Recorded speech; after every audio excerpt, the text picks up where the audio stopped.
Greetings to all my tech heads out there in the KevTechify Nation, and if you're new here, welcome. In this episode, we're going to look at channel management. We'll be discussing frequency, channel saturation, channel selection, and then finally a plan to do a wireless LAN deployment. This episode is part of my series on switching, routing, and wireless essentials for the CCNA. I'm Kevin here at KevTechify. Let's get this adventure started.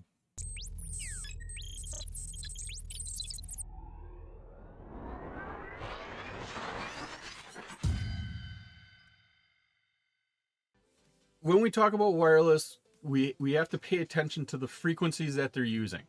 There's only a limited amount of frequencies that can be used for wireless traffic, and just even overall, there's a limited amount of frequencies. Once we allocate all those frequencies, then we have to start getting some frequencies back and going through a reallocation process.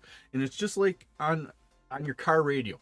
There's only can be a certain number of radio stations at a certain point in the country at a certain time. And once it gets full up, they can't add any more radio stations because they will interfere with each other. Same thing with wireless local area networks. These wireless LANs, there can only be certain frequencies being used because of how they overlap. And at a certain point, they start to become oversaturated. And there's more traffic, there's more interference than what can handle on these wireless LANs. How we mitigate this is we start using our channels more efficiently. We start figuring out better ways to send more data across there using the same frequencies. We have three ways that we typically use frequencies in their channels that are associated with them. One is direct sequencing, the second one is frequency hopping, and the third one is orthogonal frequency division multiplexing. Direct sequence spread spectrum is how we typically see wireless LANs operating today. We have a center channel, and that's typically our channel or our base frequency, but then we use a range of addresses, and it's typically drawn out as a arc here. And so we have like X is our frequency, and then we use this range of frequencies in here to send data. And so that is our direct sequence spread hopping. Frequency hopping isn't really used that much today. It was used early on, but then we changed technologies because direct sequencing was more efficient and a better way to send data. And what that did is it changed frequencies in a pseudo random environment. And so for this period of time, it was at this frequency. Next period of time, it was down here at this frequency. Next period of time, it was here. And it would hop our spectrum of data. And you could get a bunch of different devices hopping at different patterns through there. And so that would allow multiple devices to communicate at the same time using these different frequencies. And like I said, frequency hopping is typically a thing of the past. And the next thing we do is orthogonal frequency division multiplexing. And the key here is we're doing multiplexing. And this is sort of like our direct sequence spread spectrum, except we do that direct sequence spread spectrum multiple times. And up here, we'll take our direct sequence spread spectrum, and then we'll do it a second time. We'll create another frequency. And we'll even create a third one here. And then we'll use all of these to be our OFDM, our orthogonal frequency division multiplexing, where this down here is just our single DSS. And that's how, when we get the higher speeds in today's networks, this is how we do it, is instead of using these small frequency spreads, we use a bigger frequency spread, allowing us to send more data.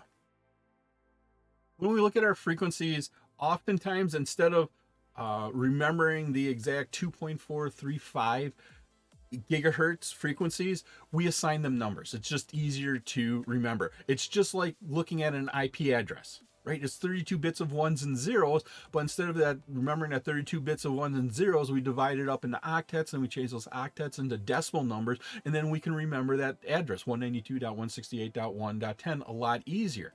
Here, when we talk about our different frequencies, we typically talk about channel numbers that represent a frequency. And in the 2.4 gigahertz range, there are 11 channels here in the US. There are 11 different channels. Each channel is focused on one frequency. And so when you look that up, it'll give you what that frequency is, but then it covers that range. And that's where that direct spectrum comes in, that direct spread spectrum. And each one of these frequencies act that way, each of those 11.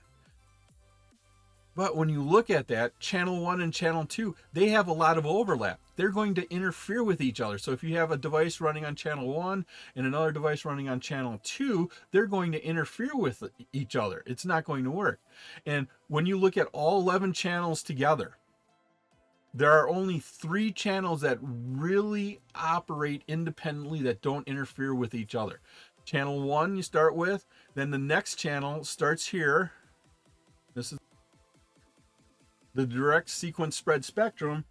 Right here is 6, and then after 6 ends, another one starts, is 11. And so the 3 channels that work really well are 1, 6, and 11. And so basically, yes, we have the 2.4 gigahertz frequency, the channel, the big one that the IEEE said we could use, but realistically there's only 3 channels in there we can use, even though there's 11 established. 1, 6, and 11 are the ones we can use. And so we choose out those channels that have the least amount of interference on them. A lot of times the protocols will look and they'll go through and look at channel 1, channel 6, and channel 11. They'll do a survey, they'll see how much interference is it, how strong is the signal, and then they'll pick out the best one to use. In the 5 gigahertz area, it's basically the same concept.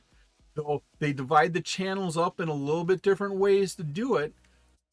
The 5 gigahertz, and if you notice, it's not truly a 5 gigahertz because it starts up here at 5.1 gigahertz and goes to 5.3. So it's focused right around like the 5.2 gigahertz, but everybody just refers to it as the 5 gigahertz. We have our spectrums built up here too. And if you look, they're formed a little bit differently. In the 2.4 gigahertz, they were a nice parabolic shape, nice and smooth. Here in the 5 gigahertz, they formed them where these, you can see that they're stronger at their center. They ramp them up at their center. And yes, they'll interfere with it. So channel 36 to 40, yeah, there's 37, 38, 39 numbered channels in there, but we typically don't use them because the interference would be so high. But between 36 and 40, we see that we ramp up the signal right around the 36th channel, allowing us to send data because that signal is stronger. And so in the 5 gigahertz, we have 1, 2, 3, 4, 5, 6, 7, 8 different channels we can use there.